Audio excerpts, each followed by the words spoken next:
I'm so happy you're here. This is the very first episode of our English Listening and Speaking Masterclass, your personal journey from B1 to C2 fluency. If you're ready to speak English naturally, confidently, and fluently, you're in the right place. So, before we begin, make sure you hit that like button, subscribe, and tell me in the comments, what's your biggest dream with English? Do you want to study abroad, work in an international company, or just speak without fear? I'd love to know. Now take a deep breath and relax. This podcast is your space to practice English the natural way. No stress, no pressure, just real English, spoken slowly and clearly to help you build your listening, speaking, and confidence step by step. Let me ask you something. Have you ever tried to speak English, but suddenly your mind went blank? You knew the words, but they just disappeared? Don't worry, we've all been there. I've seen so many learners freeze when it's time to talk. But here's the secret. Fluency isn't about speaking fast or knowing thousands of words. It's about feeling comfortable in English. It's about connecting ideas, emotions, and rhythm. And that's exactly what we'll practice here together. In this first session, we'll start by building a natural English flow.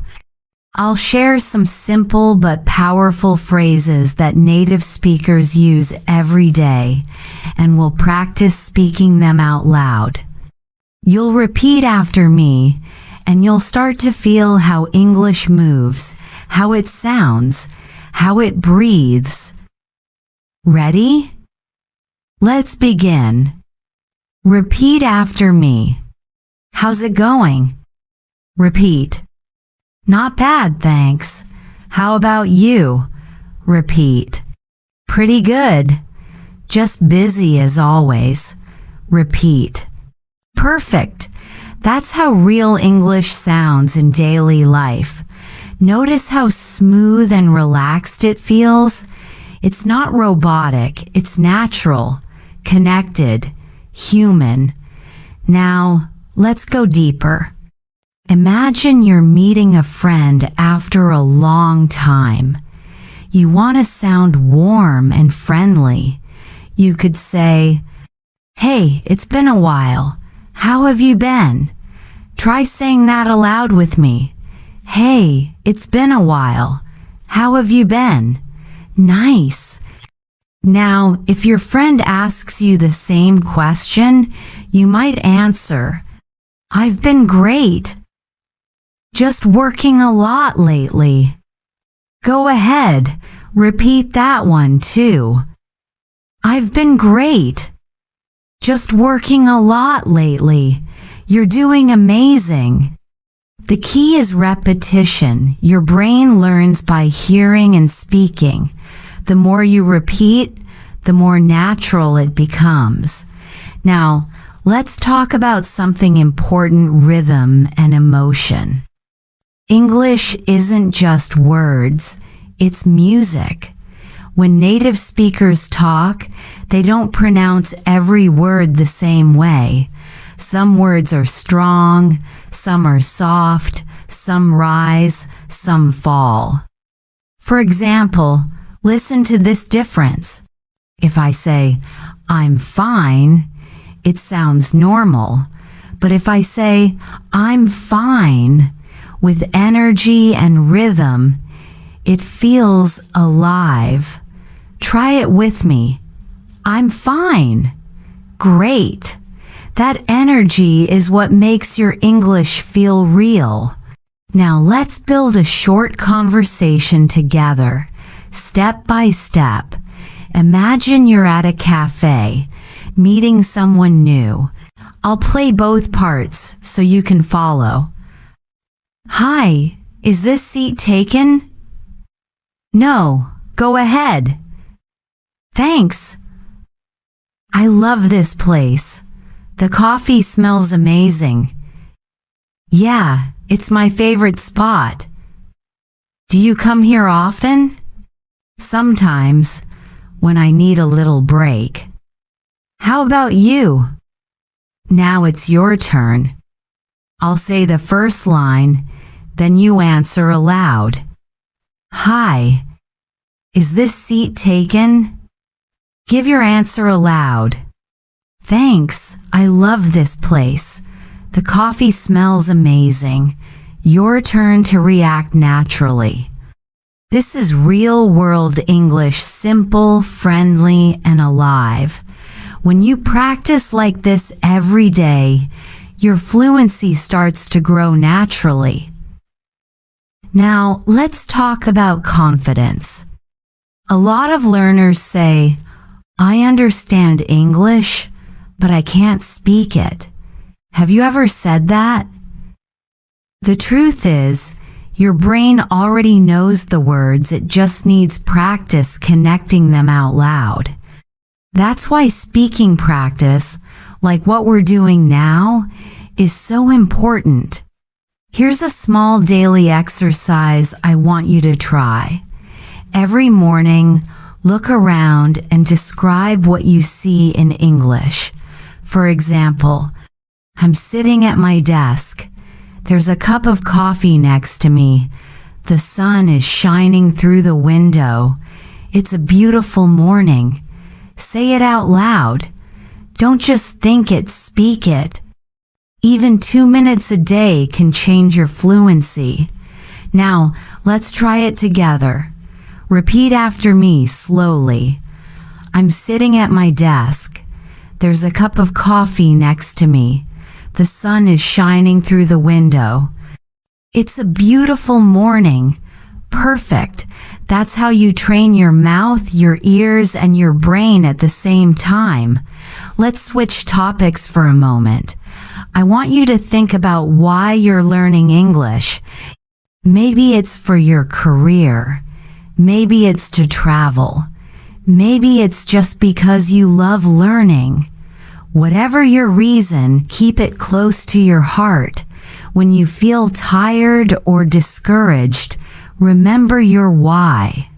That's what keeps you moving forward.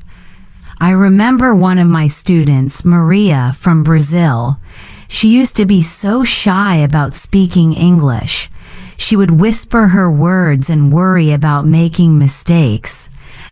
But every day, she practiced a little bit listening, repeating, speaking to herself in the mirror.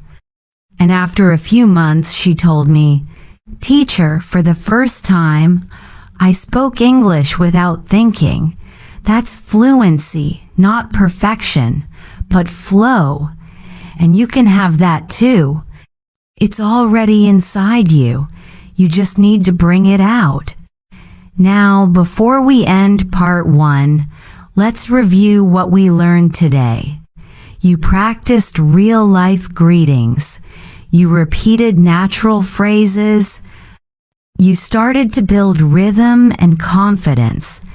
And most importantly, you spoke out loud. If you enjoyed this first part, I want you to write in the comments, "I'm ready for fluency."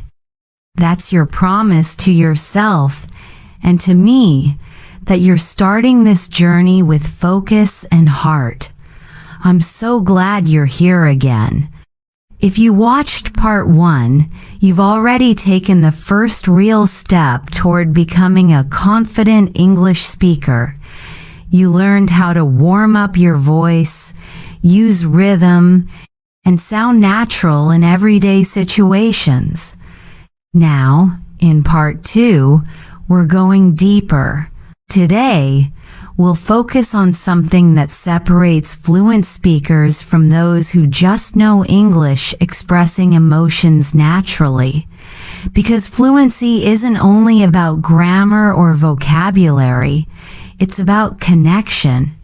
It's about making people feel your words. Think about your favorite movies or podcasts. Why do they sound so real, so alive? It's because the speakers use emotion, tone, and rhythm.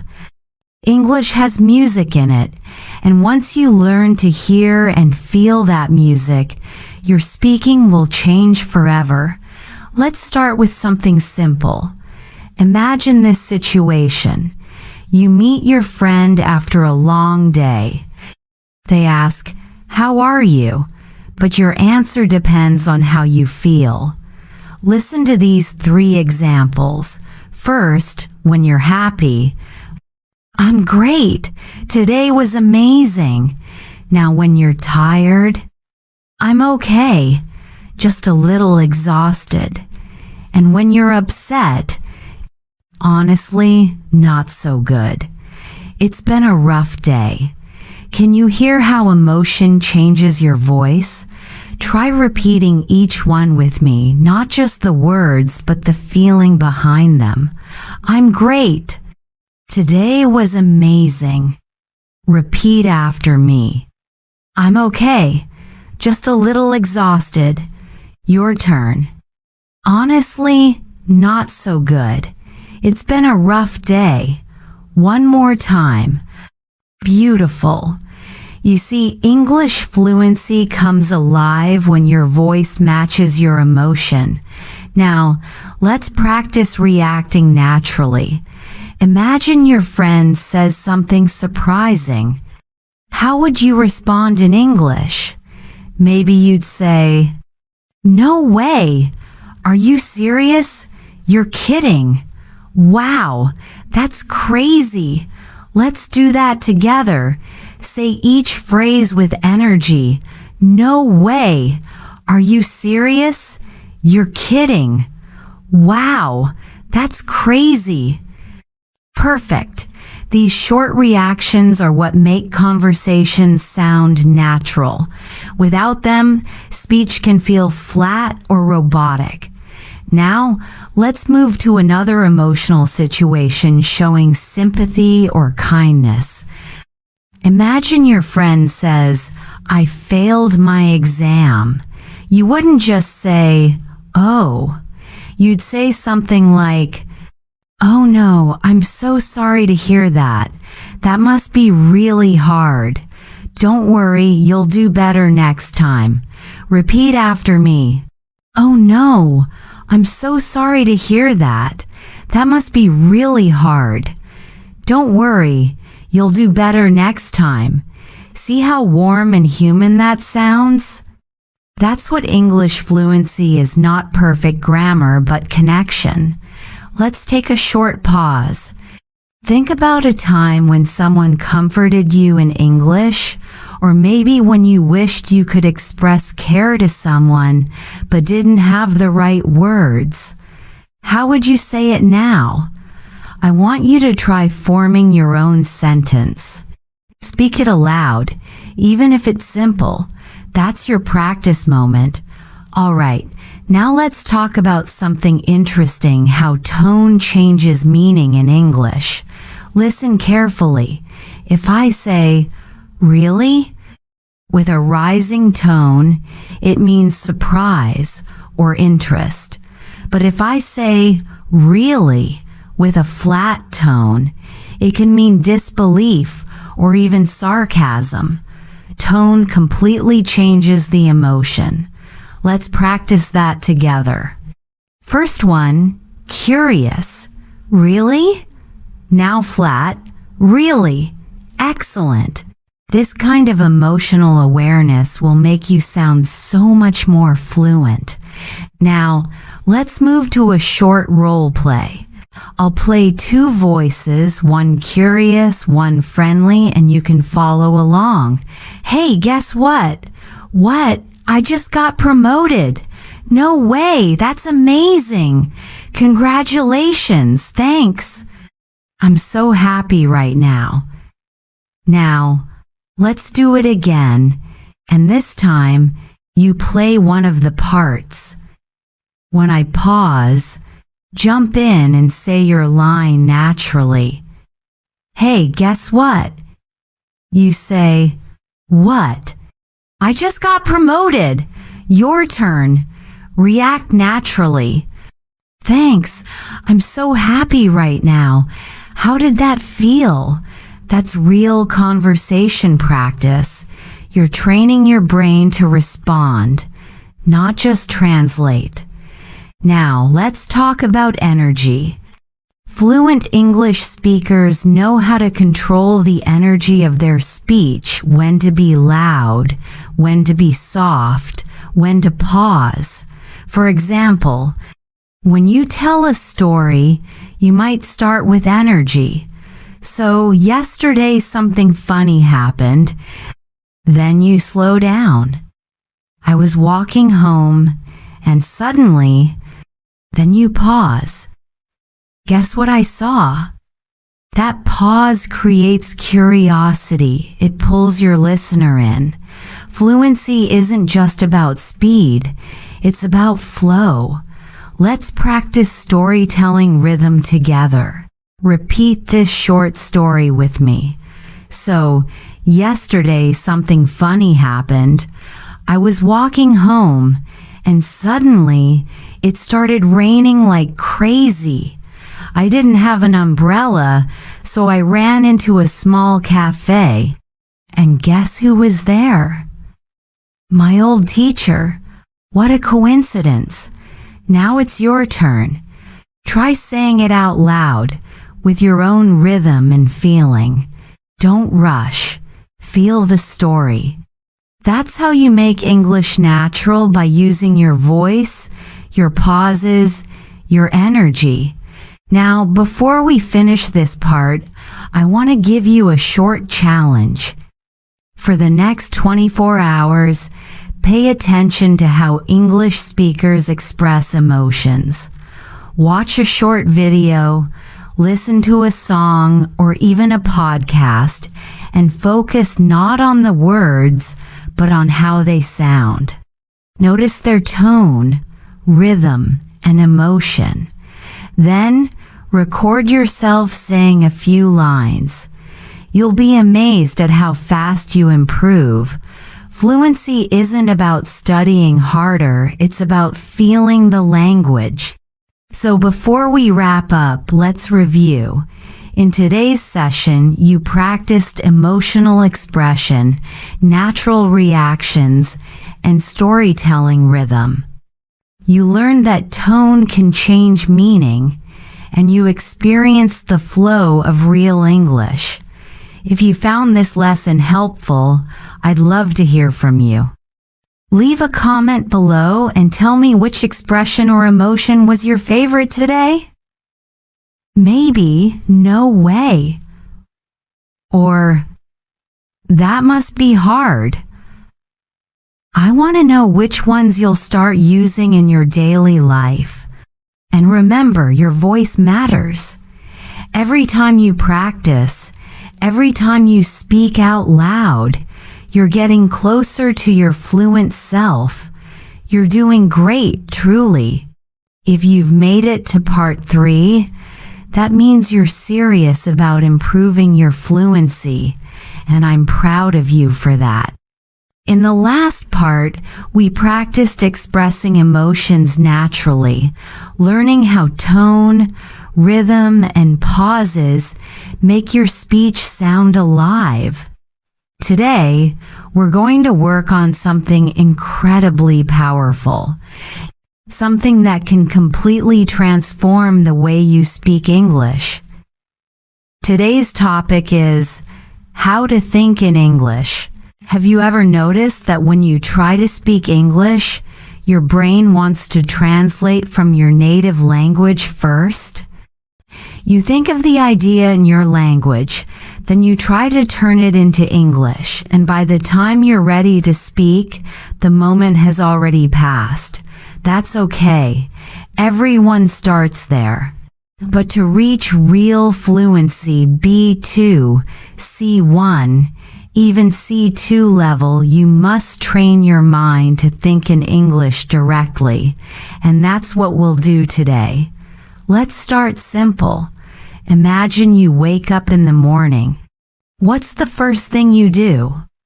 Maybe you open your eyes and think, ugh, I'm still tired, or time to get up. Now, instead of thinking that in your language, practice saying it in English in your mind. I'm still tired. Time to get up. Let's go brush my teeth. You can do this for everything you do in your daily routine. When you make coffee, think, I need some coffee. When you look outside, say, it's a beautiful day. When you can't find something, say, where's my phone? These short, simple sentences are the beginning of thinking in English. Let's practice together right now.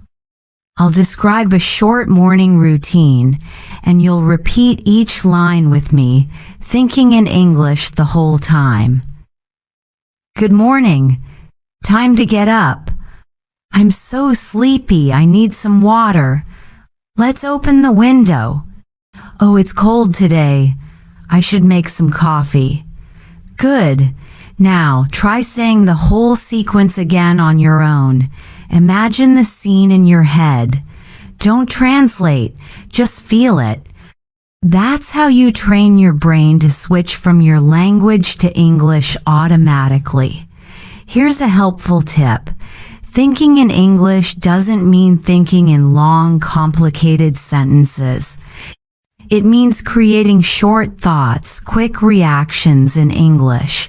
For example, instead of thinking, I wonder what I should eat for breakfast today, just think, what should I eat? Or maybe toast. Simple, right? This is how native speakers think too, in short bursts, not perfect grammar. Now, let's move on to another powerful exercise describing what you see. Look around you right now. What do you see? Maybe a desk, a chair, your phone, a cup, or a notebook. Try to describe them in English out loud or in your mind. My phone is on the table. The window is open. I can hear traffic outside. The goal isn't perfection, it's awareness. You're teaching your mind to connect directly to English without going through translation. Let's practice that together.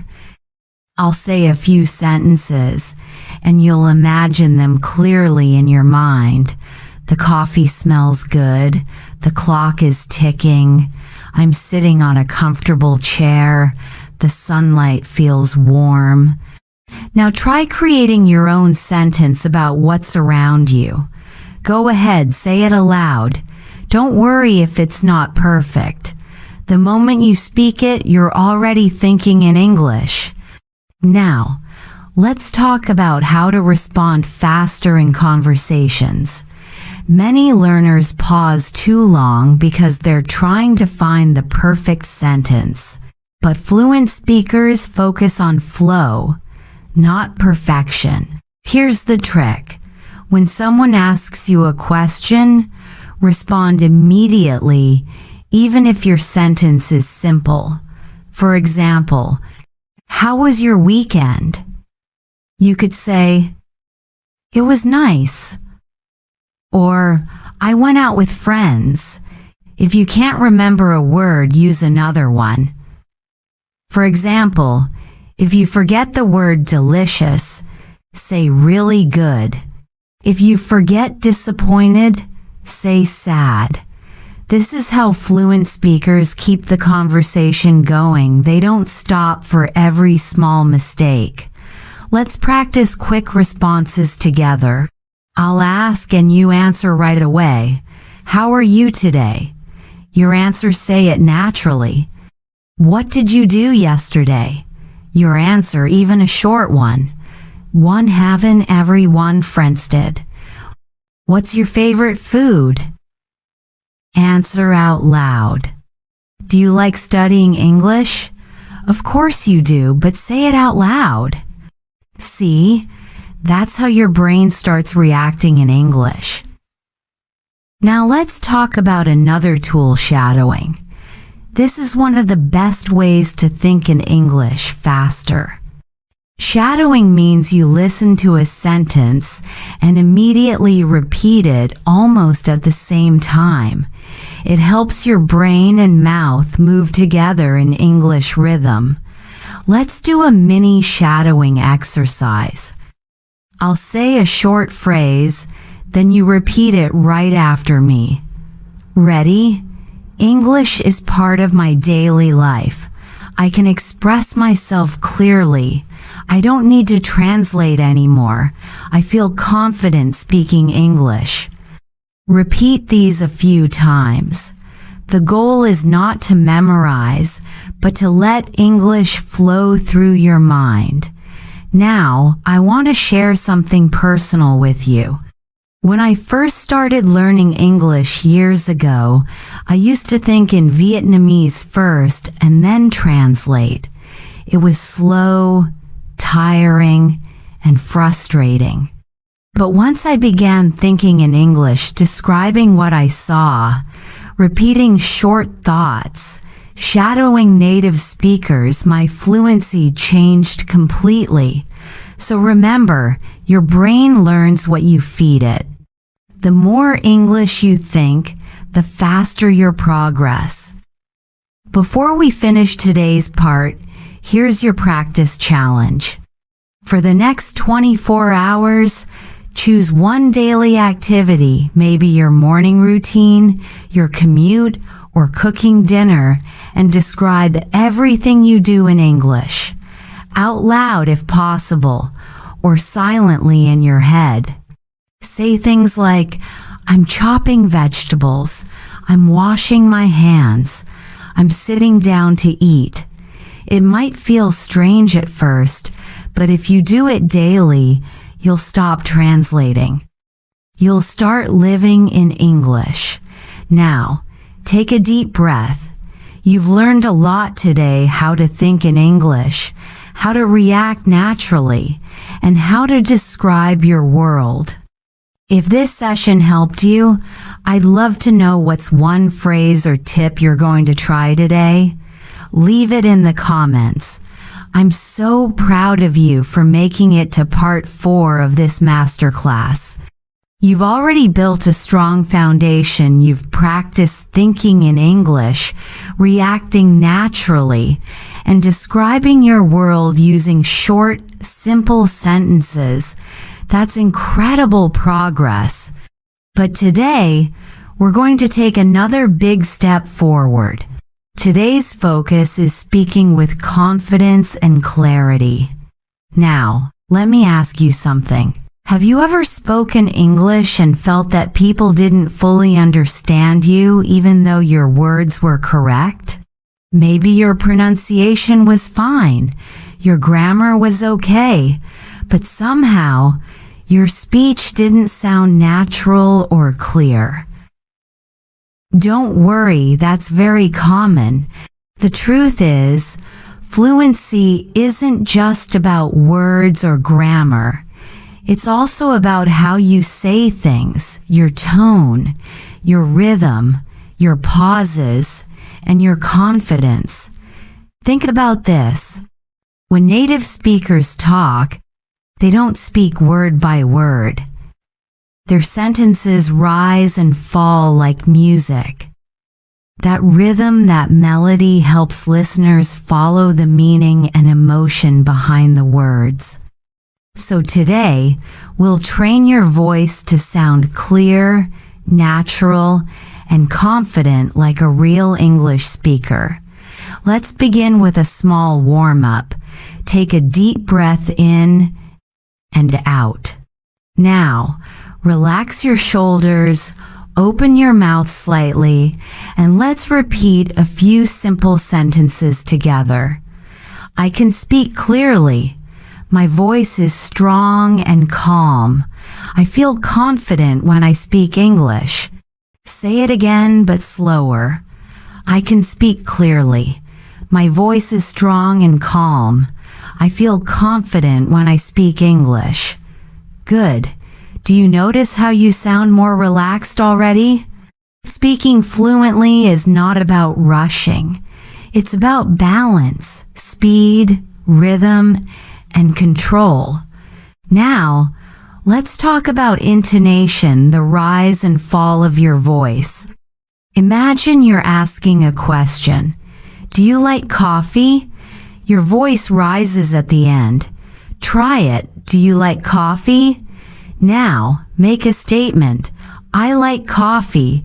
Your voice falls at the end. That's the natural melody of English. When you use it correctly, your speech becomes more expressive and easier to understand. Let's practice a few examples together. Repeat after me and pay attention to how your voice moves. Are you ready? Your voice rises. Yes, I'm ready. Your voice falls. Do you like learning English? I love learning English. Are you tired? Not really. That's perfect. The goal here is not just pronunciation, it's connection. When your voice moves naturally, people connect with you emotionally. Now, let's talk about pauses, one of the most powerful tools in speaking fluently. Many learners think that speaking fast means speaking fluently, but that's not true. Even native speakers pause often. Pauses give your listener time to understand. They also give you time to think and breathe. For example, say this sentence quickly. I went to the market and bought some fruits and vegetables. Now, say it slowly with short pauses. I went to the market and bought some fruits and vegetables. Which one sounds clearer? Of course, the second one. So remember this rule. Fluent doesn't mean fast. Fluent means natural. Let's practice a few lines together with clear rhythm and pauses. Repeat after me. I had a busy day, but it was good. I'm learning to speak with more confidence. I don't rush anymore. I take my time. Very nice. Feel how calm and natural that sounds. Now, let's talk about confidence, something that's deeply emotional. Many learners know English well but feel shy or scared when they have to speak. Maybe you've had moments when someone asked you a question in English and your mind suddenly went blank. It happens to everyone, even advanced learners. But let me tell you this, confidence is not about being perfect. It's about believing that your voice deserves to be heard. You don't need to sound like a native speaker. You just need to sound like you speaking clearly and naturally. Here's a small exercise to help you build that confidence. Look around your room. Choose any object, maybe your phone, a cup, a plant, anything. Now, talk about it for 30 seconds in English. For example, this is my favorite cup. I use it every morning when I drink coffee. It's simple, but I like it. It doesn't matter if you make small mistakes. What matters is that you keep talking. The more you speak, the more your fear disappears. You can even stand in front of a mirror and practice. Look into your own eyes and say, I'm improving every day. I can speak English confidently. I'm proud of myself. It might feel strange, but it works. Speaking to yourself trains your brain to see English as something natural, not stressful. Now, let's combine everything we've learned so far into one short dialogue. I'll read both parts, but you can play both roles when you practice later. A. Hey, how's your day going? B. Pretty good. I just finished work. A. Nice. Did you have a busy day? Yeah, a bit, but I'm happy it's done. A. Are you free later? Maybe we can grab some coffee. B. Sure. That sounds great. Simple, natural, and full of rhythm. Try repeating this dialogue 3 times slowly, clearly, and confidently. Now, here's something important. Don't be afraid of your accent. Your accent is a part of your identity. What matters more is clarity. If people can understand you easily, your accent is perfectly fine. So instead of trying to sound like someone else, focus on being clear, smooth, and confident. Before we finish today's part, let's practice one final confidence exercise together. I'll say a few affirmations, and I want you to repeat them after me with energy. My English is getting better every day. I speak with confidence and clarity. I can express myself easily. I enjoy speaking English. I'm proud of my progress. Beautiful. You see, when you speak with belief in your voice, people feel that energy. So your challenge for today, record yourself speaking for 1 minute in English. Choose any topic your day, your favorite movie, your plans for the weekend, and focus on clarity, tone, and pauses. Listen to it and notice your rhythm. You'll be surprised how much progress you've made. And remember, don't judge yourself.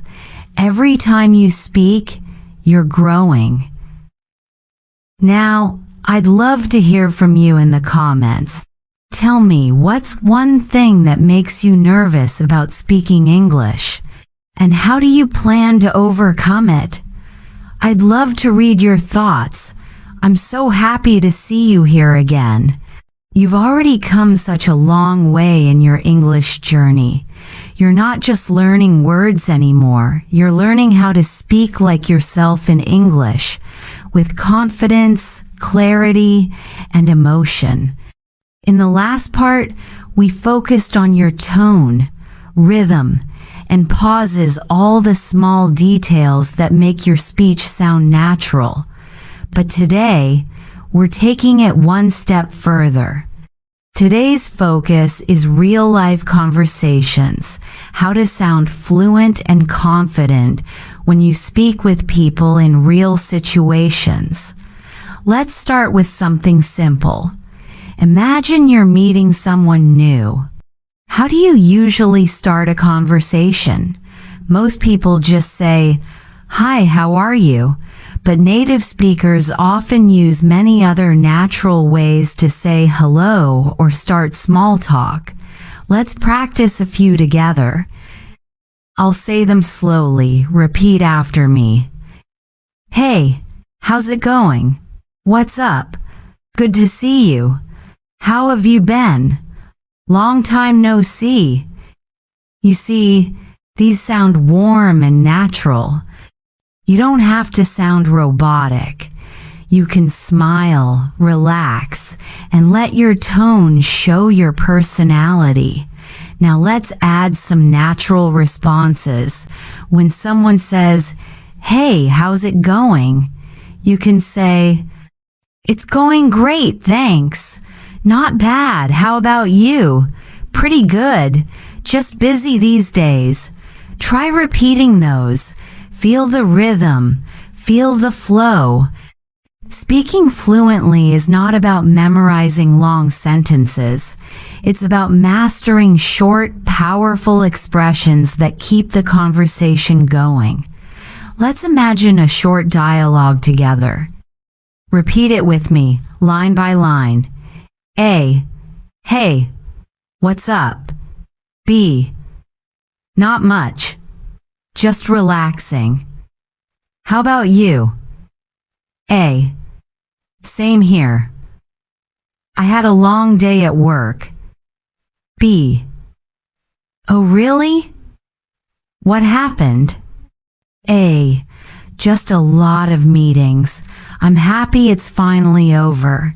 You see, it's short, simple, but it sounds natural and friendly. That's how real English works. Now, let's talk about reacting naturally in conversations, because this is where many learners sound a bit too formal. For example, when someone tells you something interesting, don't just say, okay, or I see. You can react the way native speakers do. Let's practice some natural reactions together. Repeat after me. That's awesome. Really? That's crazy. No way. Oh, I didn't know that. Wow, that's interesting. Good for you. These short reactions make your English sound alive. You're not just speaking, you're connecting. Let's put those reactions into a quick scene. A. Hey, guess what? I got a new job. B. That's awesome. Congratulations. A. Thanks. It's been such a busy week. B. I can imagine. How's it going so far? A. Pretty good, actually. The people are nice. B. That's great to hear. Do you feel how smooth that sounds? Conversations in English are like ping-pong quick exchanges of short, natural sentences. Now, let's practice showing interest when talking to someone. This is very useful in friendly and professional situations.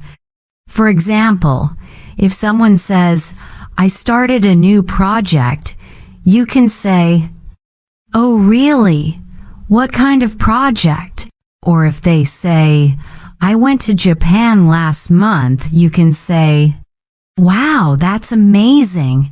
How was it? You see, just asking one more question makes the conversation longer and more natural.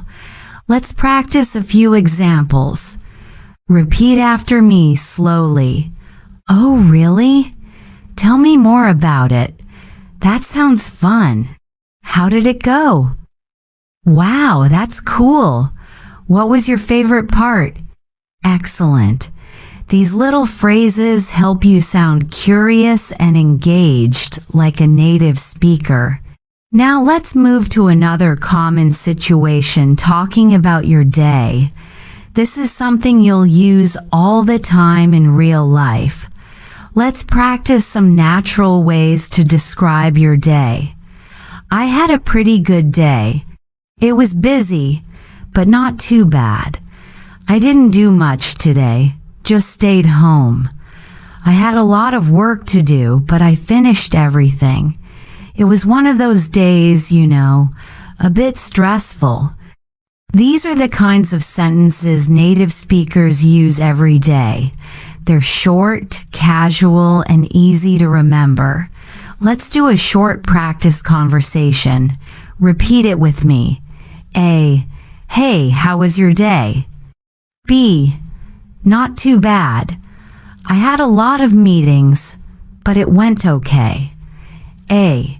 Yeah, Mondays can be crazy sometimes. B. Tell me about it. I can't wait for the weekend. Simple, natural. That's exactly what fluent English sounds like. Now, I want you to try this exercise. After you finish this video, record yourself talking about your day in English just for 1 minute. Use the sentences we practiced. Don't worry about mistakes. Focus on being natural and clear. Say things like, today was a good day. I woke up early, went to work, and met some friends after. I was a bit tired, but it was fun. The more you do this, the faster your fluency will grow. Now, let's talk about expressing opinions because fluency also means being able to share your thoughts clearly. Here are some useful expressions. Repeat after me.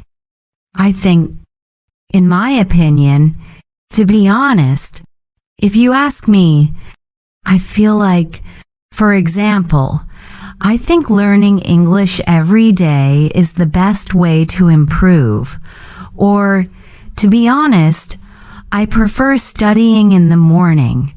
Let's make a short dialogue using these expressions. A. Do you like studying at night? B. Not really. I feel like I can't focus after dinner. A. Yeah, I get that. I think morning is better too. Perfect. You're learning not just English, you're learning how to sound natural while thinking in English. Before we finish today's session, I want you to repeat some key phrases for practice. Repeat them with energy and confidence. Hey, how's it going? Not bad, just busy these days. That's awesome. Oh, really? Tell me more. I had a pretty good day. I think learning English is fun. Great job. You're building not just your vocabulary, but also your fluency muscle. Now, here's your challenge for today. Start one short conversation in English. It could be with a friend, a classmate, or even with yourself in the mirror. Use at least 3 of the natural phrases we practiced today. And don't forget, tell me in the comments, what's your favorite phrase from today's episode? Which one will you try using in real life? I love hearing from you. In the next part, part 6, we'll focus on storytelling in English, how to describe past experiences, tell short stories, and express feelings naturally. This is one of the most powerful ways to level up from B1 to C2 fluency. I'm so proud of you for being here today. You've made it to part 6 of our English Listening and Speaking Masterclass, which means you've already built a strong foundation for fluency. You've learned how to greet people naturally, react in conversations, and express opinions clearly. But today, we're going to take your English to the next level through storytelling. Storytelling is one of the most powerful tools for fluency. Why? Because it combines everything: vocabulary, pronunciation, grammar, rhythm, and emotion. When you can tell a story in English, you're not just speaking, you're connecting. You're expressing who you are. So let's start with a simple truth. Everyone loves a good story.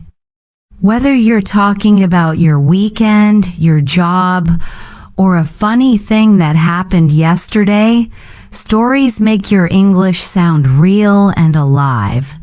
Let me ask you a question. When was the last time you told a story in English? Maybe you haven't tried yet, or maybe you did, but you felt nervous or unsure. Don't worry. Today, I'll help you speak naturally and confidently when sharing your experiences. Let's begin with the basics. Every story has 3 simple parts: a beginning, a middle, and an end. Let's imagine you're talking about your weekend. You can start with a short opening sentence to set the scene. Repeat after me. Last weekend was really fun. Something interesting happened to me yesterday. I had a pretty busy weekend. You won't believe what happened last night. Good. Each of these sentences makes people curious and want to listen. That's the key to starting a story naturally. Now, let's move to the middle where you explain what happened. Keep your sentences short and clear. For example, I met my friends at a cafe. We talked for hours and laughed a lot. Then, we decided to go see a movie. It started raining, but we didn't care. See how simple and natural that sounds? You don't need big words. You just need to speak clearly and keep the story flowing. Finally, every story should have an ending, something that gives a little reflection or emotion. For example, "It was such a great day. I'll never forget that moment. I was so tired, but it was worth it. I learned something from that experience." Now, let's practice a full short story together. Listen first, then repeat after me sentence by sentence. Last weekend was amazing. I went to the beach with my friends. The weather was perfect sunny, but not too hot. We played volleyball, swam in the sea, and had ice cream together. In the evening, we watched the sunset. It was so beautiful. I felt really happy and relaxed. It was one of the best weekends I've had in a long time. That's it. A clear, natural story with emotion. Now let's try another type of story, something funny or surprising. Something funny happened to me yesterday. I was on my way to work when I realized I forgot my phone at home. I went back to get it, but when I arrived, I realized the phone was actually in my bag the whole time. I laughed so hard at myself. I guess I really needed more coffee that morning. Do you see how storytelling helps you practice verbs, past tenses, and emotions all in one? Now let's work on connecting words. These help your story flow smoothly. Repeat after me.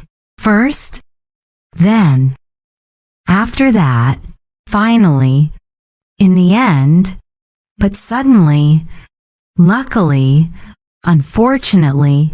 These are small but powerful tools. Let's use them in a story. First, I woke up late. Then, I missed the bus. After that, I had to walk to work. But suddenly, it started raining. Luckily, one of my coworkers saw me and offered me a ride. In the end, I made it on time, just in time for the meeting. That sounds natural, right? Because fluent English is not just about speaking, it's about telling. Now, let's add emotions to your story. The way you express feelings can completely change how people listen to you. Repeat after me. I was so excited. I couldn't stop laughing. I was really nervous. I felt a little embarrassed. I was surprised, but happy. It made me smile. Emotions make your English human. When you talk about how you felt, people connect with you. Let's try one more example together. Last month, I gave my first presentation in English. I was so nervous before it started. My hands were shaking, and I forgot a few words. But then, I took a deep breath and continued. After a few minutes, I started to feel more confident. When it was over, everyone clapped. I felt proud of myself. It wasn't perfect, but it was a big step for me. That's the kind of story that shows growth and confidence. Now, here's a tip. Practice storytelling every day, even for 1 minute. Talk about something simple your morning, a funny moment, a dream, or a lesson you learned. For example, This morning, I woke up late and I almost missed my bus. But when I got to work, I realized it was a public holiday. I laughed because I rushed for nothing. Simple, short, but powerful. Now, it's your turn. After this video, I want you to record yourself telling a short story in English, maybe about your weekend or something that happened recently. Don't read. Just speak naturally, like you're talking to a friend. You can even write your story in the comments below. I'd love to read them and see how you're practicing. And remember, don't worry about being perfect. Stories are not about perfection. They're about expression. Before we finish, let's repeat some useful storytelling phrases one more time. Last weekend was amazing. Something funny happened to me. Then we decided to go out. But suddenly, it started raining. In the end, it all worked out. I'll never forget that day. Perfect. You're doing so well. In the next part 7, we'll learn how to ask and answer questions like a native speaker, a crucial skill for real-life conversations and interviews. You'll discover how to sound natural, confident, and engaged when asking or responding in English. You've made it to part 7 of our English Listening and Speaking Masterclass, and I'm really proud of you. You've learned how to tell stories, express emotions, and connect ideas naturally. That's already a huge step toward fluency. But today, we're going to focus on something even more important, asking and answering questions naturally in English. Why is this skill so powerful? Because every real conversation is built around questions.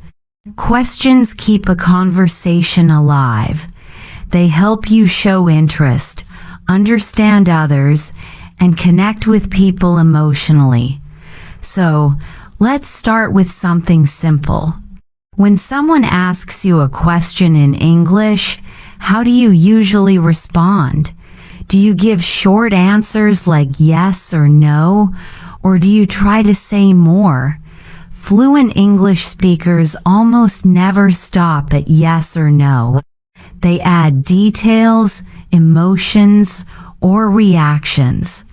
Let's practice this together. For example, if someone asks, "Do you like coffee?" Instead of saying yes, try saying, "Yes, I love it. I drink coffee every morning." Or if someone says, "Do you work on weekends?" Instead of no, say, "No, not usually. I try to relax and spend time with my family." Do you hear the difference? The first version sounds short and a little cold. The second version sounds friendly, confident, and natural.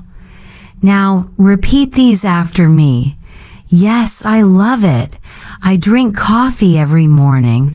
No, not usually. I try to relax on weekends. Yes, I do. It really helps me stay focused. No, I don't, but I'd like to try it someday. Great job. You're already sounding more natural. Now, let's talk about asking questions. This is where many learners get nervous, but it's actually simple once you practice. There are two main types of questions: yes/no questions and information questions, also called WH questions. Yes/no questions start with helping verbs like do, does, is, are, or have. For example, do you like traveling? Are you busy today? Have you ever been to Japan?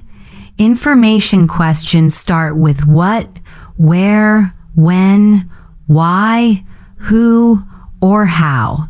For example, what do you usually do on weekends? Where did you grow up? How do you spend your free time? Why did you decide to learn English? Let's practice a few natural exchanges together. Listen carefully, then repeat both parts after me. A. Do you like your job? B. Yes, I do.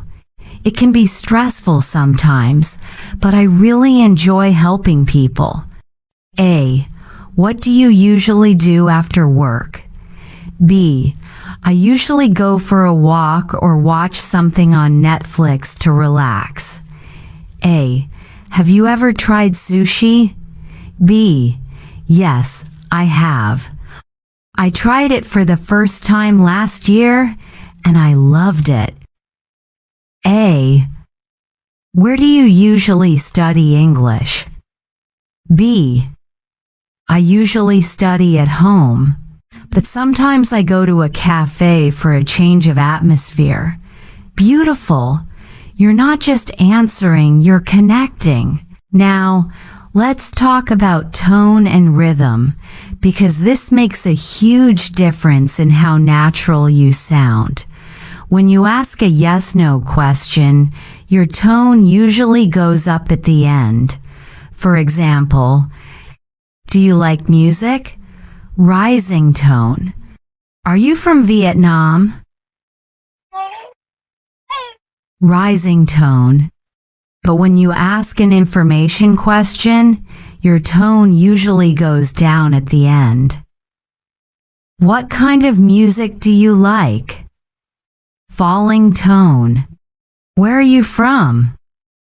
Falling tone. Let's practice. Repeat after me and pay attention to my tone. Do you like cooking? What kind of food do you like? Are you ready? When did you move here? Perfect. You're learning not just the grammar, but the music of English. Now, let's move to follow-up questions, which are very important for keeping a real conversation alive. For example, if someone says, I love traveling, you can respond with, oh really? Where have you been? Or if someone says, I'm learning English, you can ask, that's great. How long have you been studying? Follow-up questions show interest and help you sound fluent and friendly. Let's practice a few. A. I like cooking. B. Oh, nice. What's your favorite dish to make? A. I went to Paris last year. B. That sounds amazing. What did you like most about it? A. I started a new job recently. B. Congratulations. How's it going so far? Do you feel how natural that sounds? That's how fluent conversations happen. One question leads to another, like a friendly ping-pong game. Now, I want you to repeat and practice this short dialogue with me. A. Hey, how was your weekend? B. It was great. I went hiking with some friends. A. Oh, really? Where did you go? We went to Blue Mountain. The view was amazing. A. Wow, that sounds fun. How long was the hike? B. About 3 hours. I was so tired, but it was worth it. That's what real English sounds like. Natural rhythm, emotions, and connection. Now, let's practice one more fluency exercise. I'll ask you some questions, and I want you to answer out loud. Just say whatever comes naturally. Ready? What do you like doing on weekends? Answer aloud. Who is someone you admire? Answer aloud. Have you ever met someone from another country? Answer aloud. What's something that always makes you smile? Answer aloud. perfect. That's how you train your brain to think in English, not translate. Just respond. Before we finish today's session, here's a quick summary. To speak fluently, don't stop at short answers. Add details, emotions, and reactions. To keep conversations alive, use follow-up questions. And to sound natural, pay attention to tone rising for yes-no questions, falling for WH questions. Now I'd love to hear from you. Write your answers to one of these questions in the comments below. For example, you can answer, "What do you like doing after work or school?" Or, "Have you ever done something you were proud of?" I'll read your comments and reply to some of them in the next episode. In Part 8, we're going to learn how to agree and disagree naturally in English, how to express your opinion clearly and confidently without sounding rude or awkward. It's one of the most important skills for real-life conversations and professional communication. You're doing amazing. The fact that you're still here, listening, learning, and practicing means you're already growing stronger in your English journey. In this part, we're going to explore something that many learners struggle with: expressing opinions naturally and confidently in English. This is a big step toward fluency because fluent speakers don't just understand English. They use it to share their thoughts, ideas, and feelings clearly. Let's start with something simple. When someone asks for your opinion, how do you usually respond? Many learners just say, "I think," which is okay, but native speakers use a wide range of expressions to sound more natural and confident. Let's practice a few together. Repeat after me. In my opinion, good. Now say, from my point of view, great. How about this one? As far as I'm concerned, excellent. These phrases all mean the same thing. You're sharing what you believe, but they make your English sound richer and more fluent. Now let's take it a step further. Suppose someone asks, "What do you think about working from home?" You can say, "In my opinion, working from home can be great for people who value flexibility." Or, "From my point of view, it depends on the person. Some people are more productive at home, others are not." Did you hear how natural that sounds? Let's try shadowing. I'll say the sentence slowly and you repeat right after me. Ready? From my point of view, it depends on the person. Again, from my point of view, it depends on the person. Excellent. Keep your voice calm and confident. This is how you start sounding like a fluent English speaker. Now, let's practice how to agree and disagree politely, another key skill for higher fluency levels, like C1 or C2. When you agree, instead of only saying yes or I agree, you can use these natural phrases. That's so true. I couldn't agree more. Exactly, that's what I was thinking. Try saying them aloud with me. That's so true. I couldn't agree more.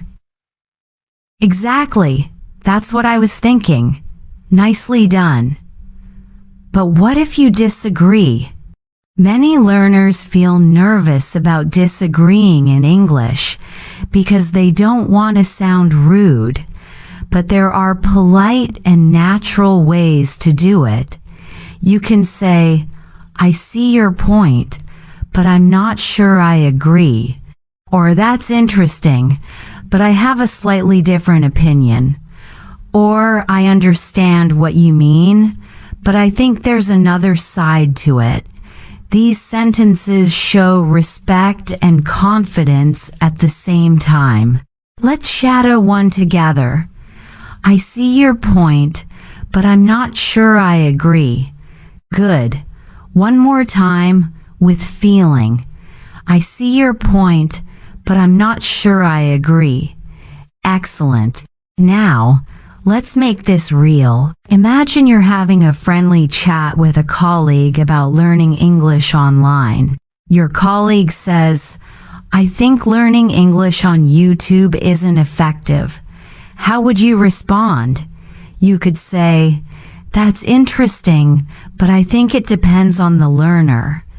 Some people make great progress using YouTube. That sounds fluent, thoughtful, and natural. Try repeating that sentence after me.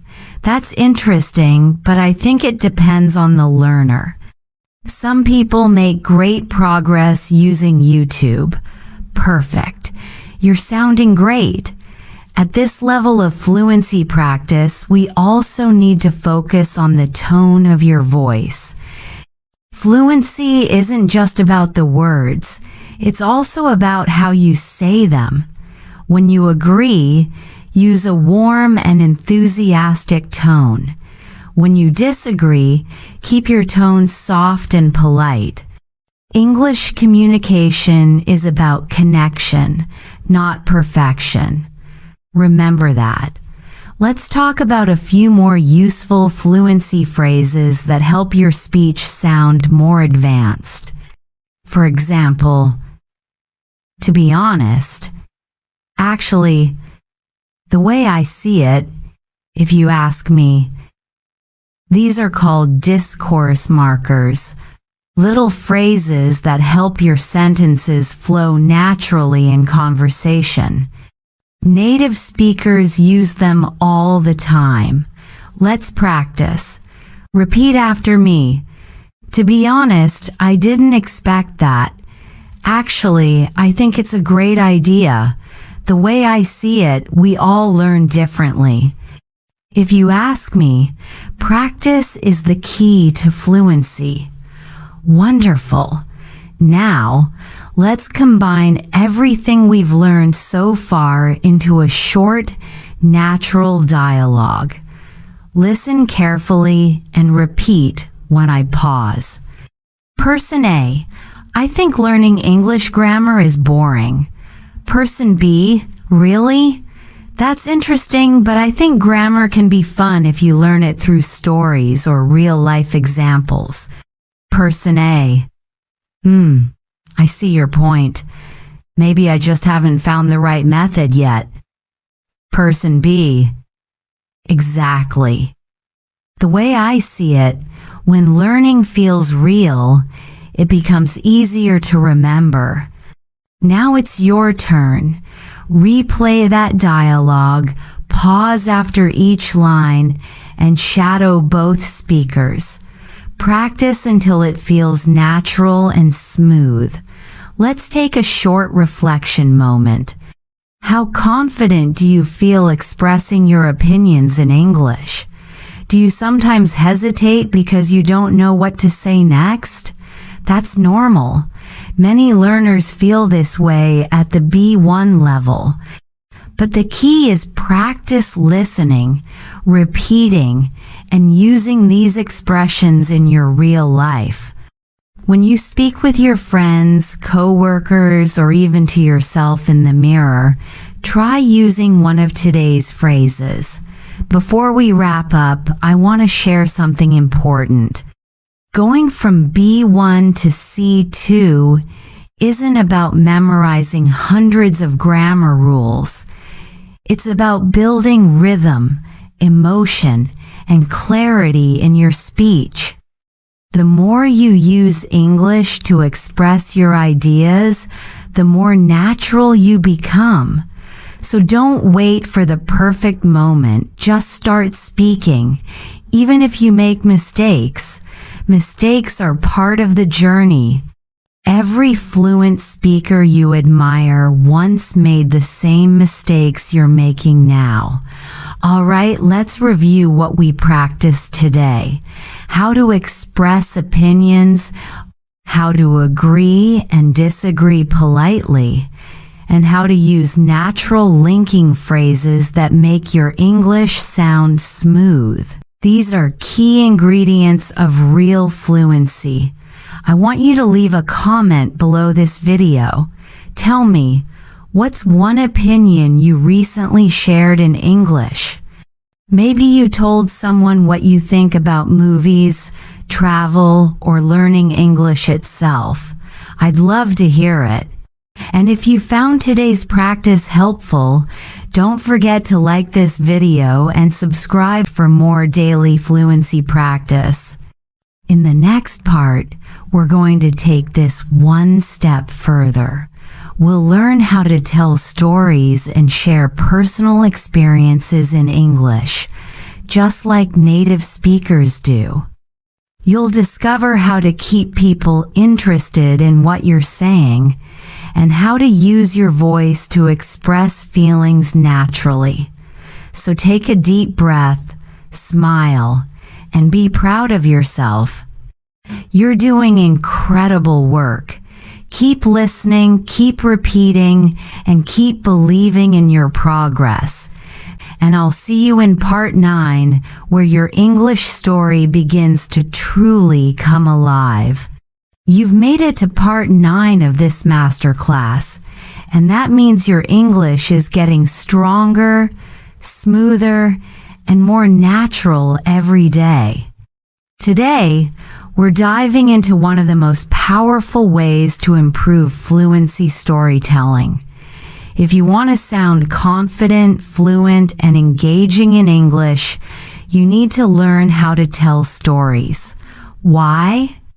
Because stories are how people connect. When you tell a story, people listen.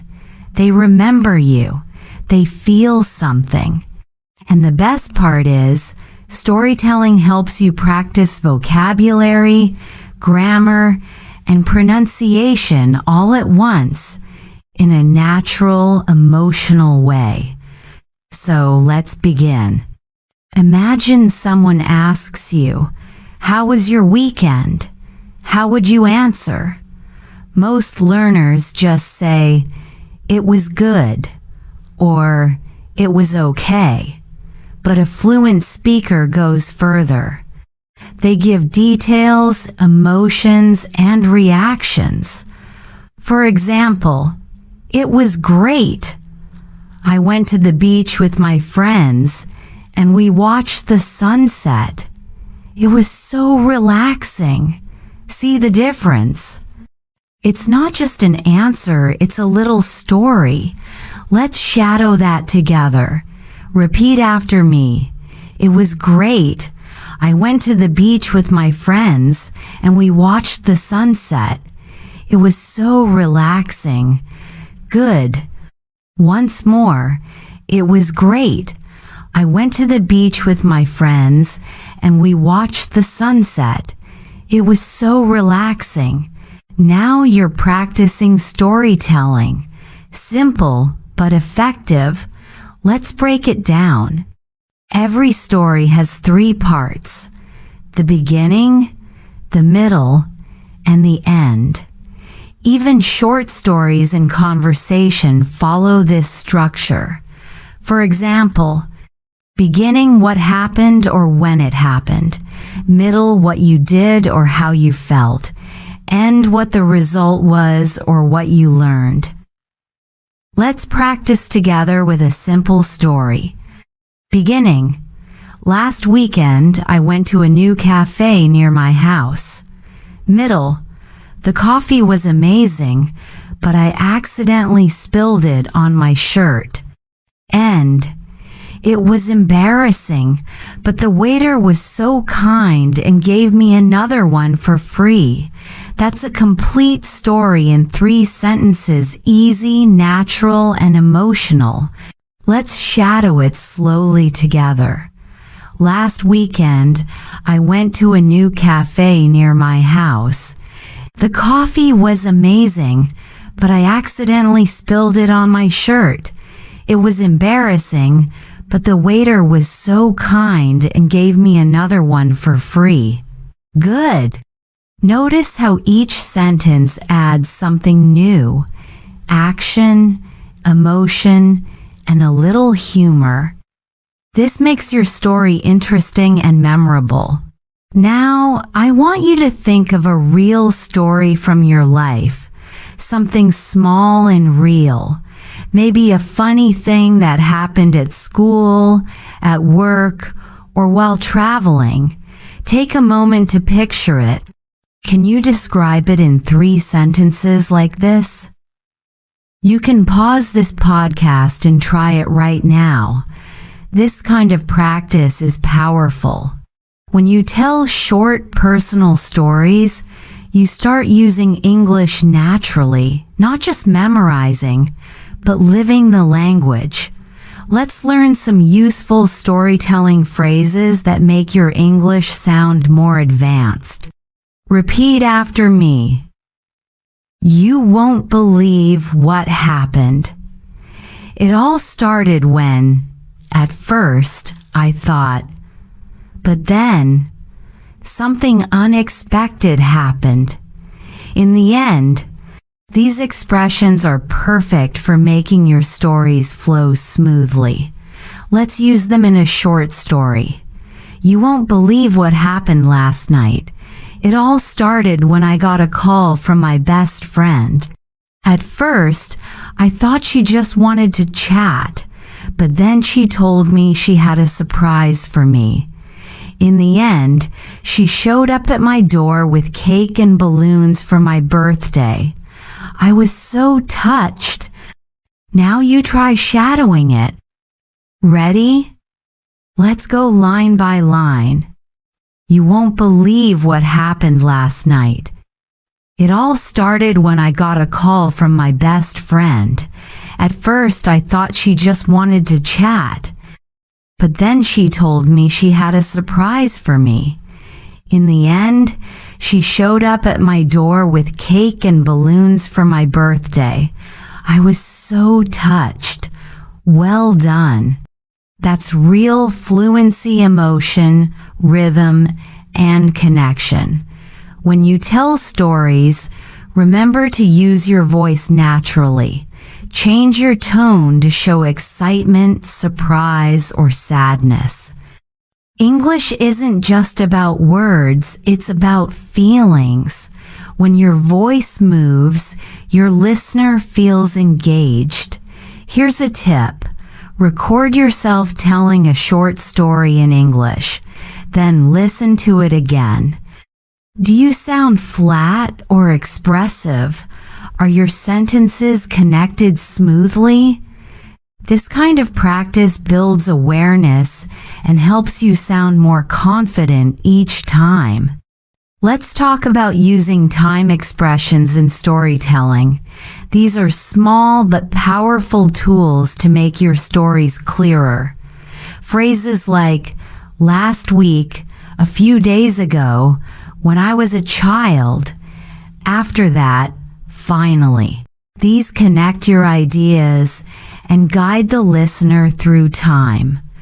Let's create one more story together using those connectors. A few days ago, I went jogging in the park. After that, I stopped to take a photo of the sunset, but I dropped my phone on the ground. Luckily, it didn't break. Finally, I sat on a bench and just watched the sky turn orange. It was such a peaceful moment. Let's shadow it slowly. A few days ago, I went jogging in the park. After that, I stopped to take a photo of the sunset, but I dropped my phone on the ground. Luckily, it didn't break. Finally, I sat on a bench and just watched the sky turn orange. It was such a peaceful moment. That's storytelling fluency in action, natural, emotional, simple, and clear. Now I want to ask you something. What's one small story from your week? Maybe you met someone new, cooked something delicious, or learned a new English word that made you smile. Think about it. Then, share it in the comments below. I really want to read your story and maybe even feature it in the next video. Remember, your story doesn't have to be perfect, it just has to be real. Before we end this part, let's review. Storytelling helps you sound more fluent because it trains you to think in full sentences, use linking words, and express emotions naturally. The more you practice telling stories, the faster your brain starts building automatic English patterns. In part 10, we're going to take this skill to the next level.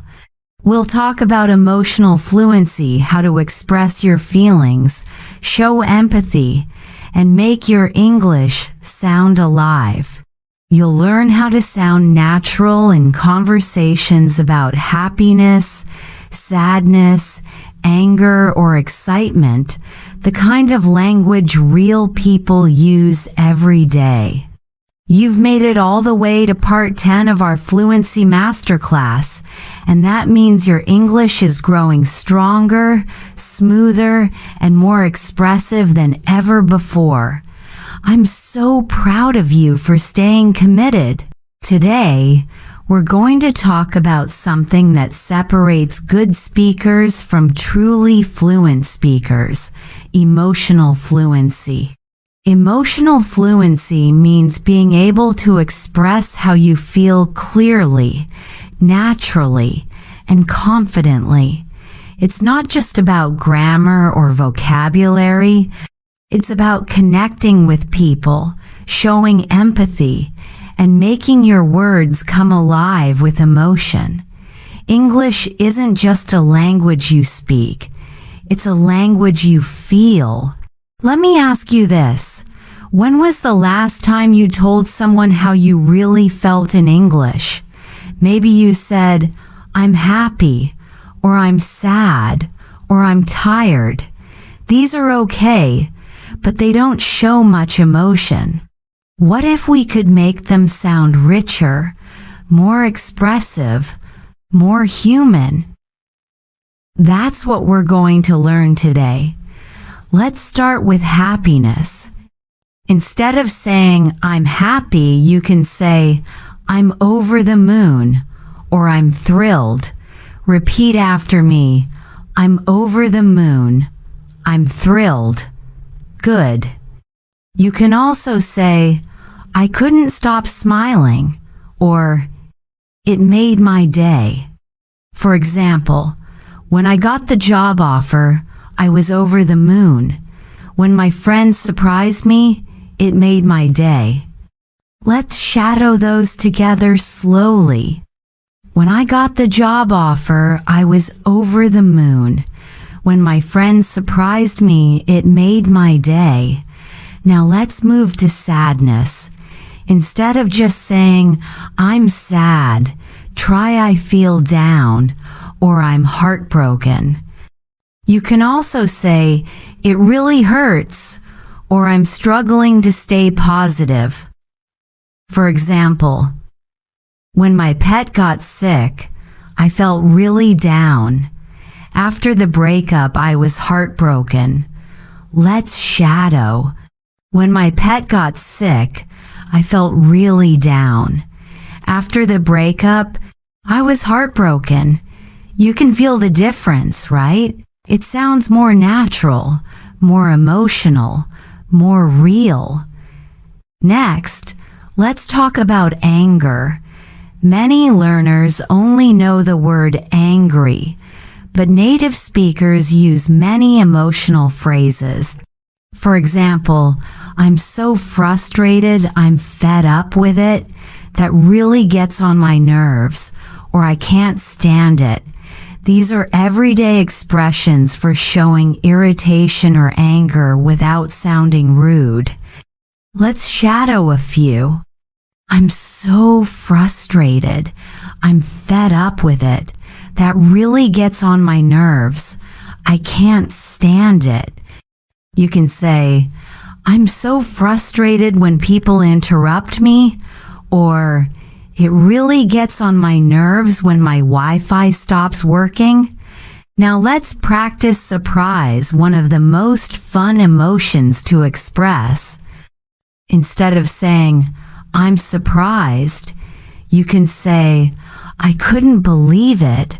I was shocked, or I didn't see that coming. For example, when I heard the news, I couldn't believe it.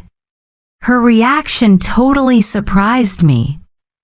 Repeat after me. When I heard the news, I couldn't believe it. Her reaction totally surprised me. Good job. You're sounding more and more like a native speaker. Now, let's practice fear or worry emotions that are also part of real life. Instead of saying, I'm scared, try, I'm nervous, I'm worried, or I feel anxious. You can also say, my heart was racing. For example, before my job interview, I was so nervous. When I heard a strange noise at night, my heart was racing.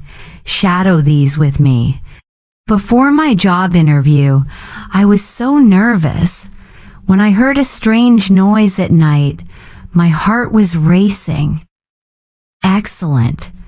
Remember, fluency isn't only about words, it's about emotion, rhythm, and tone. The way you say something can change its meaning completely. Try this, say, I'm fine in 2 different tones. First, happy, then sad. Did you notice how the same words can express different emotions? That's emotional fluency. Now, let's connect emotional fluency with storytelling, what we practiced in the last part. When you tell a story, emotions bring it to life. For example, at first I was so nervous about meeting new people, but then I started talking to someone who shared the same interests, and I felt really comfortable. You can feel how natural that sounds. Emotion adds energy and meaning. Let's shadow that together. At first, I was so nervous about meeting new people, but then I started talking to someone who shared the same interests, and I felt really comfortable. Good. Keep going. The more emotion you add, the more alive your English becomes. Now, let's practice a short dialogue that uses emotional expressions. Listen first. A. Hey, how are you? B. Honestly, I'm a bit stressed. I've been working non-stop this week. A. Oh, I get that. You should take a break and relax a little. Yeah, you're right. I think I'll go for a walk later. Now let's shadow it together, line by line. Hey, how are you? Honestly, I'm a bit stressed. I've been working non-stop this week. Oh, I get that. You should take a break and relax a little. Yeah, you're right. I think I'll go for a walk later. That's how real conversations sound: emotional, natural, and connected. Here's a quick challenge for you. Think about how you're feeling right now, maybe calm, excited, or motivated. Try to describe it in English using one emotional phrase from today's lesson. Say it out loud. You could even write it in the comments below this video. Tell me how you feel after practicing your English with me today. Remember, this true fluency is not about speaking fast. It's about speaking with feeling, with flow, and with connection. People remember how you make them feel when you speak. As we move to our final part, part 11, We'll take everything we've learned so far and bring it all together.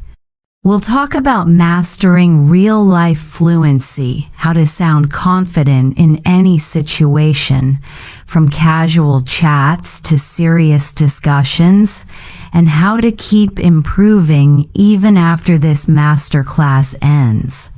This is part 11, the final part of our English Listening and Speaking Masterclass. You've made it here, and that means you've done something truly powerful. You've stayed consistent, you've practiced, you've grown, and now you're ready to bring everything together: pronunciation, vocabulary, emotions, and natural flow into real, confident English fluency. Before we begin, take a moment and smile. You've worked hard to reach this stage. Every word you've practiced, every phrase you've repeated, has brought you closer to speaking English like a true communicator. So today, we'll focus on mastering real-life fluency, how to speak confidently in any situation, whether you're talking to friends, colleagues, or strangers. Let me ask you something. When you think of a fluent English speaker, what do you imagine? Someone who speaks fast? Someone with a perfect accent? Or someone who sounds natural, calm, and confident? Real fluency isn't about speed or perfection. It's about connection. It's about being able to think, feel, and express yourself clearly without fear. Let's start with one of the most common challenges: hesitation. Many learners say, "I know what I want to say, but I freeze. I can't speak quickly enough." Does that sound familiar? Here's the secret. Fluent speakers also pause. The difference is they pause with confidence. They use natural fillers and linking phrases to keep the flow going.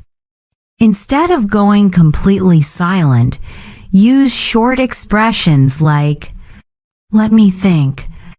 That's a good question. Well, to be honest." You know what I mean?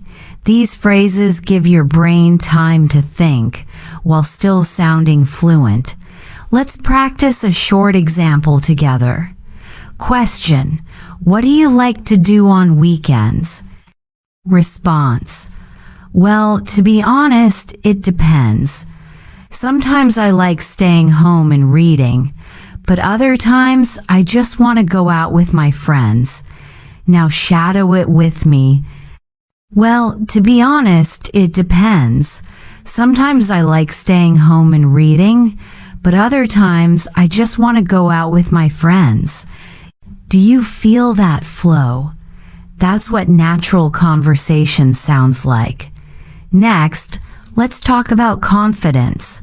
Confidence in speaking doesn't come from knowing every word in English.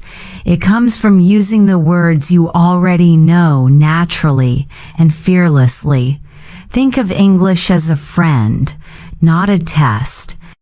When you speak, don't worry about being perfect. Focus on being understood. Try this. The next time you want to say something but forget a word, don't panic. Paraphrase it. Use simpler words.